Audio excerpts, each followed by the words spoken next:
Hi everyone, welcome to a Floral Friendsgiving with Alice's Table and with me, Laura, your event executive. Alice's Table is a lifestyle business that hosts flower arranging events. I wanted to be part of a business that allows you to come together with your friends and other guests to do something creative. We're all very busy with our businesses, work, kids, homes, our entire lifestyle, so Alice's Tables events are something that allow you to take a break from all of that and just do something fun and easy but yet very fulfilling, and at the end of the event you get to walk away with something very beautiful that you made. Alice's Table allows you and guests to host events at public venues like restaurants or stores, or you can also host a private event for your friends and guests at your home or at a restaurant as well. So if you guys have any questions throughout the night about different types of events, or you're interested in learning more about Alice's Table, please feel free to ask me, or we can talk at the event. I have a lot of information and my card for you. But for right now, let's just get started and have fun.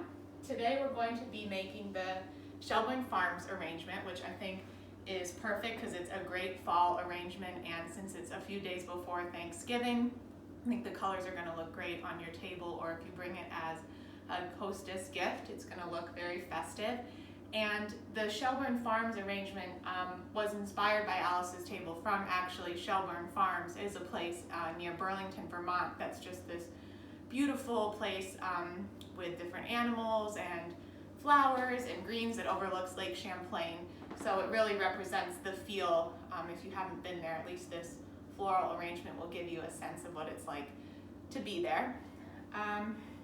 So we're going to start with our vase. This is going to be a water-based arrangement. And before we fill the vase with any water, we're first going to use our clear Oasis tape. I do know that this is Scotch tape, but I will be using the correct tape for my events. So what we're going to do is create a tic-tac-toe grid. So you're going to place two pieces across one way and secure it. And the reason that we put the tape on before filling the vase is just so you don't have anything, it's not a good piece, wet on the side of the vase, so it allows the tape to stick well. So try to remember that when you're making arrangements at home, to do the tape first before the water. So it's pretty easy. You can see it looks like the tic-tac-toe. And then next, we're going to add water to the vase. So this water has already been treated with our plant food, which is half preservative, half sugar. So the sugar is what allows the plants to eat. It's their food, the flowers, and the preservative obviously helps the flowers last longer. We use warm water because even though on I think all the plant food packages that you get with your flowers say please dissolve in cold water, the plant food does not dissolve in cold water. So make sure to use warm water, at least room temperature water, to get that plant food to go into solution. And we recommend that you guys fill the vases tonight just halfway full. So when you put them in your car to go home, and if anything moves around, hopefully the water won't tip out, but please try to remember to add water to the rest of your vase when you do get home, because I don't want you to wake up in the morning with wilted flowers. So I'll send you guys all a message to remind you. So that's about halfway. And first we're going to start with our greens. So the greens are already out on your tables for you. The rest of the flowers are up here with me, and I will invite you up to get your flowers one by one for each step. So I'll kind of give you a demonstration first, and then you can come out and pick your flowers. We'll do that step and then move to the next one. But the greens you'll see are already out on the table. So we're going to green our vase. That's always the first step in making the arrangement. And tonight we're using the variegated pittosporum, or variegated pit, which the variegated part just means that they're the white to green leaves, as you can see, and just kind of add a little more color to an arrangement. You can find them where they're just pits, which is the just plain green, but they're really nice to green your vase with because they have a really thick stem and they're really sturdy.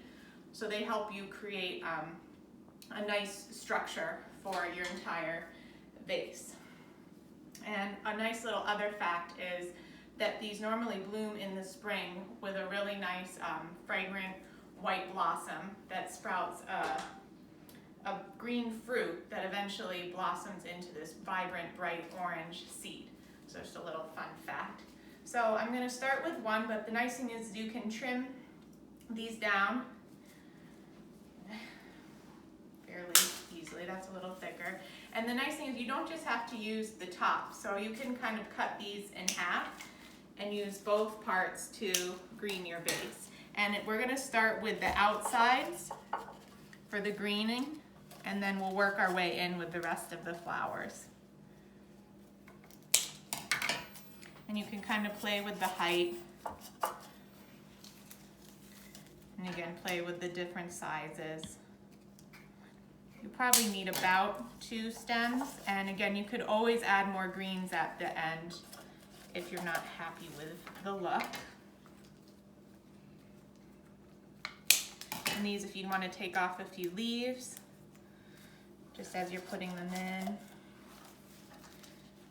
And when we're greening our vase, this is the one time that it's actually okay to leave the leaves on, because these kind of have a waxy coat on them, so they don't really create any bacteria when they hit the water. The rest of our flowers, you see, we're going to make sure we definitely do take the leaves off, because once they hit the water, bacteria will form, and that obviously eats away at our flowers and causes them to die more quickly. So I think that's good. I might add one more. Maybe a little short. I think that looks pretty good. And you could always spin your vase around so you can kind of see what's going on in all angles. I might add one more. I like a lot of the greens. Again, kind of work on the outside first. I think that looks pretty good. All right, so our next step, we're going to use kale. And if you're making this when Alice's table, if they don't send you kale and you're supposed to pick it up yourself, you will not have this exact looking kale that you probably cook and eat, but you're gonna get one big kale stem with a bigger flower, where you will be taking off some of the lower leaves. And in Alice's demo video that I did watch, you have to open the leaves up a little more, because you're going to really just be putting one big one in the middle. So I'm going to kind of create with what I have, since I don't have a Whole Foods or Trader Joe's where we live. Shocking. I kind of just went with this kale for tonight. And you're going to stick that right in the middle. I think I'm going to cut it down just a little bit more. And the nice thing about kale is it lasts a really long time. So this will probably last the longest in your arrangement. And when you have the kind of more cabbage-like one piece of big kale, it doesn't like to be in direct sunlight. So try to keep this more in the middle of the room, not right next to the window.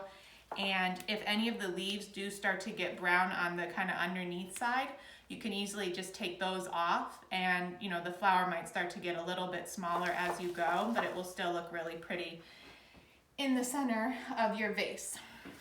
So the kale part's fairly simple. I should be putting all this in my bucket that I forgot about. All right, so our next step, we're gonna get 2 sunflowers.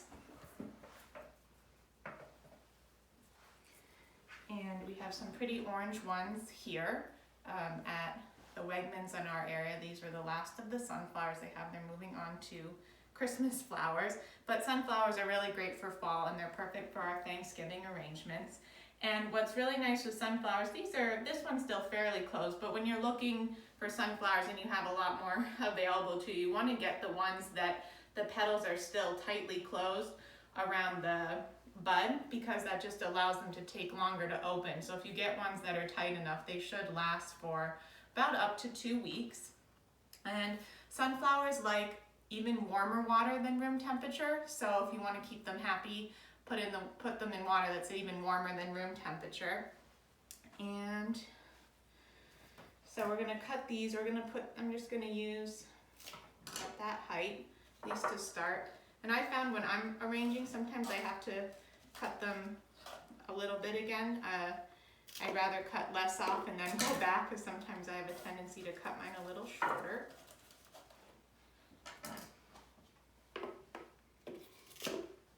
Again, use your buckets to dispose of your stems and leaves.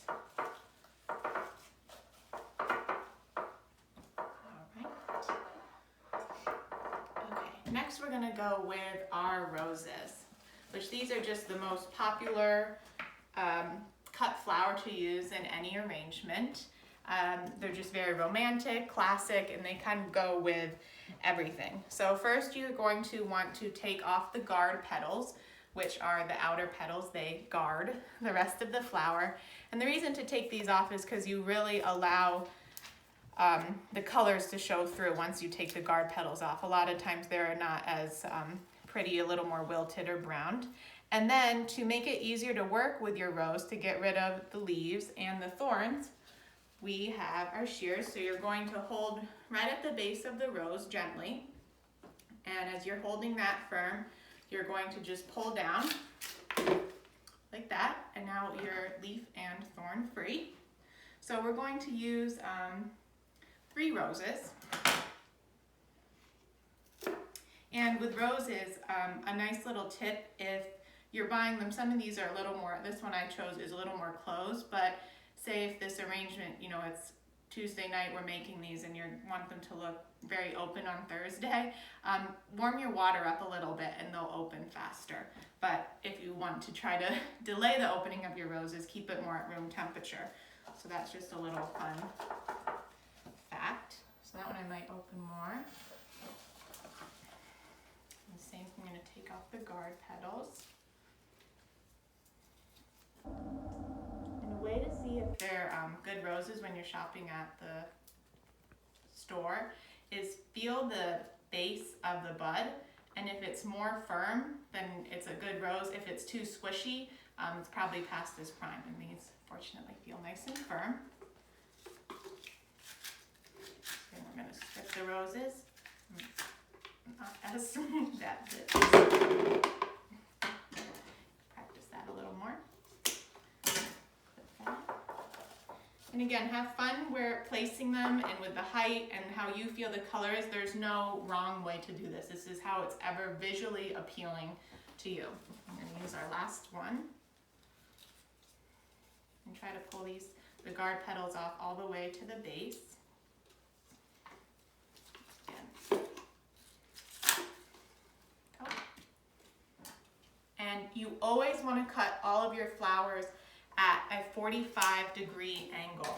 And that's really important because it increases the surface area of the flower, which obviously gives it more room to soak up the water.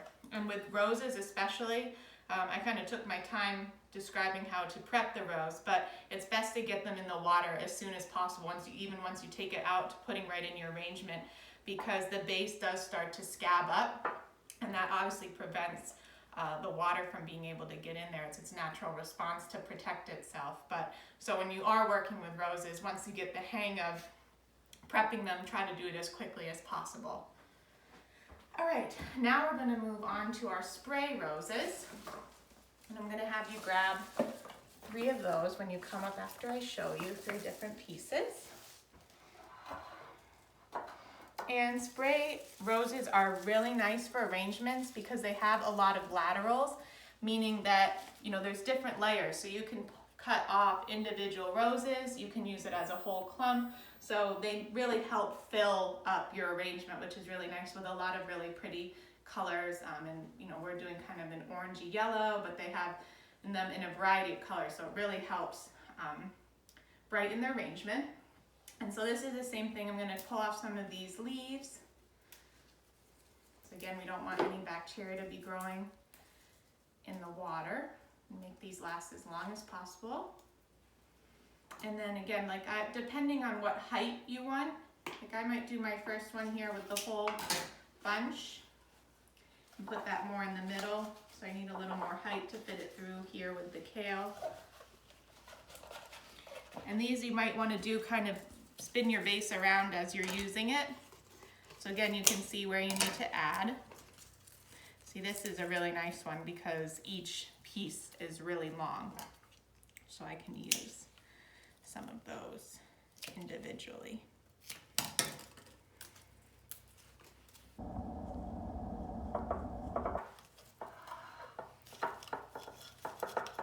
And again, if you guys have any questions as I'm demoing, I'm happy to try to answer or inspire. Now this one, I lost a little piece here, so we'll trim that off. And then again, this is a nice lateral piece all on its own. That will fill it up nice.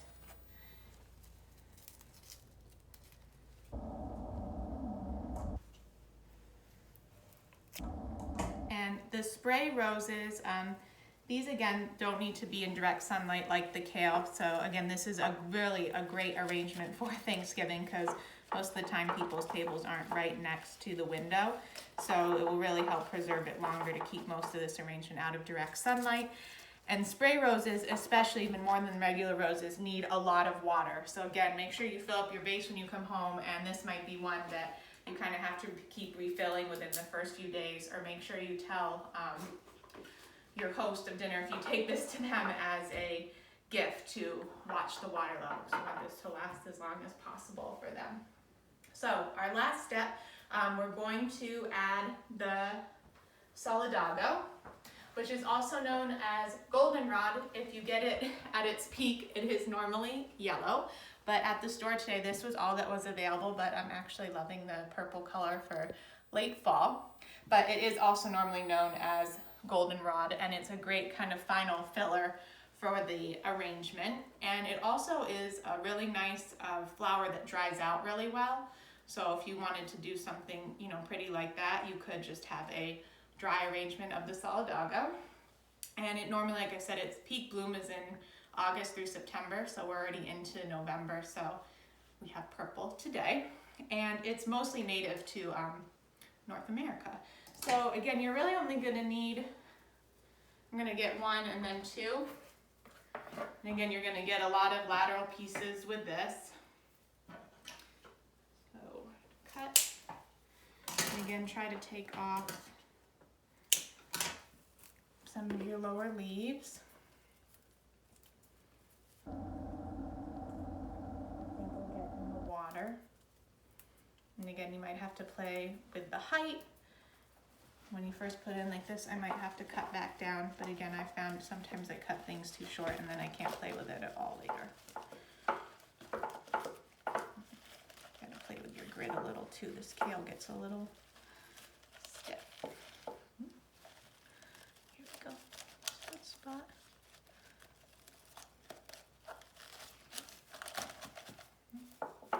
And you can kind of spread it out a little too. I might shorten that a little bit.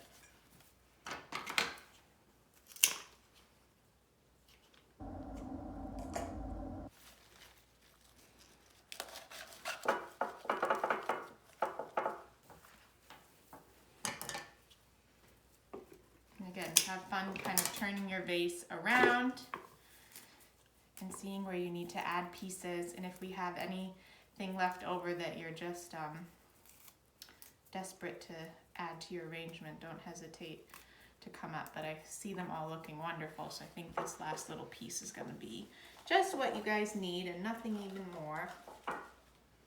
I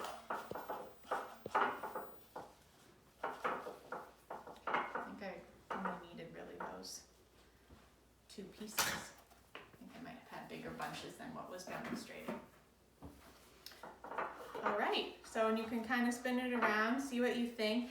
Like I said, if you did need to add any more greens at the base, if you felt, go ahead and see if a few more will fit, or if you're really happy with your arrangement, like I am with my Shelburne Farms arrangement, you're all set. So I hope you had a wonderful time. Finish up your arrangements and be proud of yourself for making something so pretty that was fairly easy to do and really fun. So thank you guys.